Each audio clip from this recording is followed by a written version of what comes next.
kabar anak-anakku sekalian? Semoga kalian selalu sehat dan tetap semangat belajar walaupun dalam keadaan yang sangat terbatas sekarang. Ya. Pagi ini kita akan belajar mengenai sistem pertahanan tubuh. Sebelumnya, Ibu akan memberikan pertanyaan.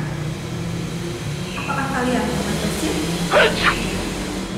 Ibu rasa ya. Kemudian, apakah kalian pernah mengalami alergi?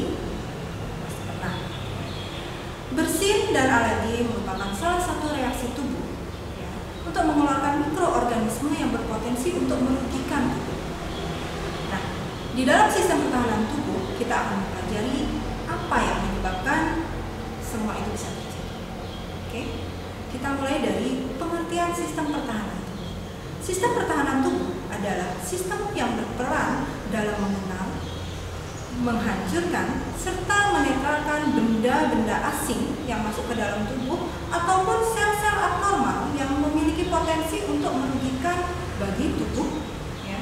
Sedangkan kemampuan tubuh untuk menghilangkan ataupun menghancurkan benda-benda asing tersebut dikatakan sebagai imunitas atau kekebalan. Nah, fungsi dari sistem pertahanan tubuh ini yang pertama adalah mempertahankan tubuh dari patogen yang bersifat invasif. Invasif di sini maksudnya adalah patogen yang dapat masuk ke dalam sel inang. Dalam hal ini adalah sel-sel tubuh. Ya. Misalnya virus, bakteri. Ya. Kemudian fungsi sistem pertahanan tubuh yang kedua, menyingkirkan sel-sel yang sudah rusak. Ya. Akibat suatu penyakit atau cedera, misalnya kalian mengalami luka, sehingga akan mempermudah proses penyembuhan dan perbaikan jaringan yang luka tersebut. Yang ketiga, melindungi tubuh terhadap suatu agen dari lingkungan luar. Contohnya, bisa dari makanan, ya, bisa dari tumbuh-tumbuhan seperti serbuk sari, bisa dari hewan, misalnya bulu-bulu binatang, atau mungkin sering kita kenal sebagai reaksi alergi. Dan yang terakhir, fungsi dari sistem pertahanan tubuh yaitu mengenali dan menghilangkan atau menghancurkan sel-sel yang abnormal seperti kanker. Nah, sekarang kita akan masuk ke mekanisme pertahanan. Mekanisme pertahanan tubuh dibedakan menjadi dua, yaitu mekanisme pertahanan non-spesifik. Ya. Jadi di sini yang pertama sering disebut sebagai pertahanan spesifik. Yang kedua, pertahanan non spesifik. Kita akan berbicara tentang pertahanan non spesifik.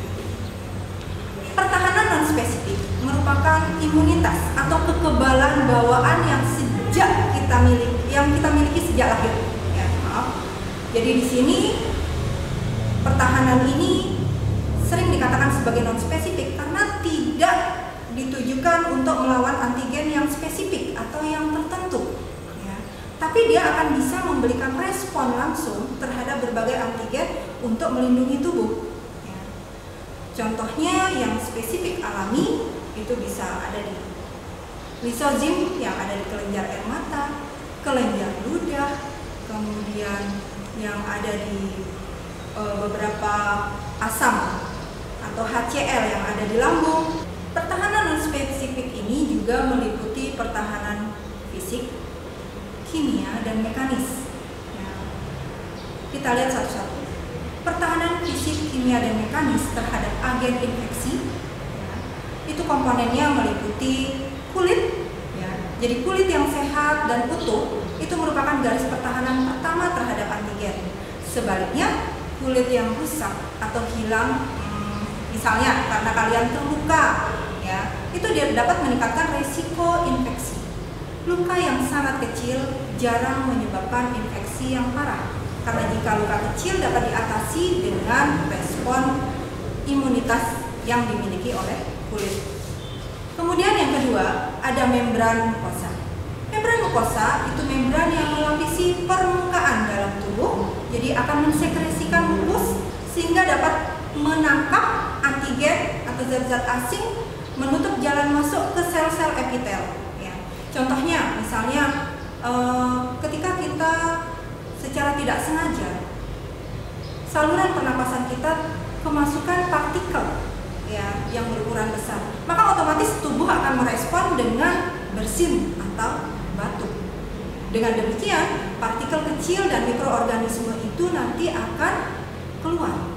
Jikapun ada yang masuk kembali, nanti akan ditangkap oleh silia-silia dari sel epitel untuk dikeluarkan kembali melalui saluran pencernaan.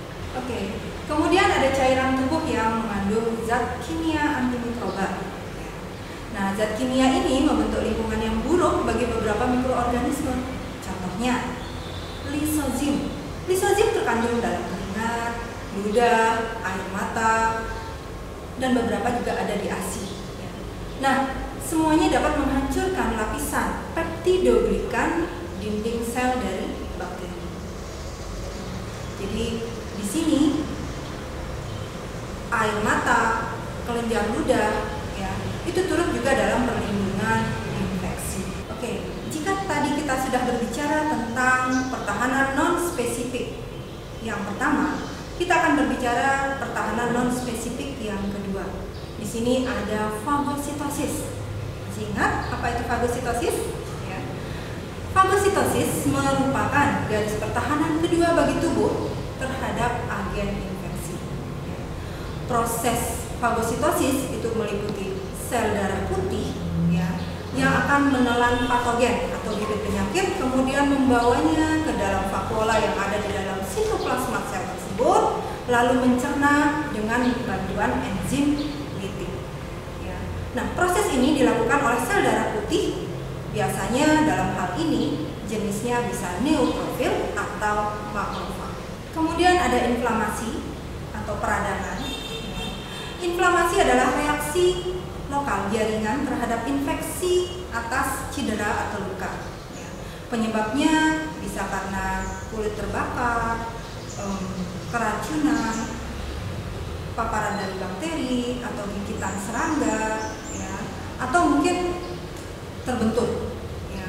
Inflamasi dapat bersifat akut atau jangka pendek, singkat, dan kronis berlangsung lama. Tanda-tanda respon dari inflamasi yaitu biasanya kulit bisa berwarna kemerahan, berasa panas, ya, kemudian membengkak, yang kadang-kadang disertai rasa nyeri. Nah, tujuan akhir dari inflamasi ini membawa fagosit ya, dan protein plasma ke jaringan yang terinfeksi atau jaringan yang rusak tadi. Untuk apa? Untuk mengisolasi, menghancurkan, ya, menginaktifkan agen penyerang, ya, serta membersihkan sel-sel yang sudah mati tadi. Ya. Jadi di sini prosesnya pada prinsipnya untuk mempersiapkan proses penyembuhan dan perbaikan dari jaringan yang mengalami luka. Jadi bisa kalian lihat di sini bagaimana rangkaian proses inflamasi tersebut. Nah, selain dari fagosit dan inflamasi, ada juga zat antimikroba non-spesifik yang diproduksi oleh tubuh. Ada dua zat, yaitu interferon dan komplement. Interferon merupakan protein antivirus yang dapat disintesis oleh sebagian besar sel-sel tubuh, ya, sebagai respon terhadap infeksi virus. Kemudian di sini kalau komplement merupakan beberapa jenis protein plasma yang tidak aktif, tetapi dapat diaktifkan oleh berbagai bahan dari antigen seperti lipopolisakarida bakteri. Nah, itu tadi pertahanan non-spesifik. Sekarang kita berbicara tentang pertahanan spesifik. Pertahanan spesifik atau adaptif ini merupakan sistem yang kompleks yang akan memberikan respon imun terhadap antigen yang spesifik atau tertentu. Antigen spesifik contohnya bisa pada bakteri, virus, toksin, atau zat lain yang dianggap asing. Pertahanan spesifik akan mampu mengenal benda asing bagi dirinya, ya, dan memiliki memori. Jadi di sini dia akan mengingat, ya, memiliki ingatan terhadap kontak sebelumnya dengan suatu agen tertentu.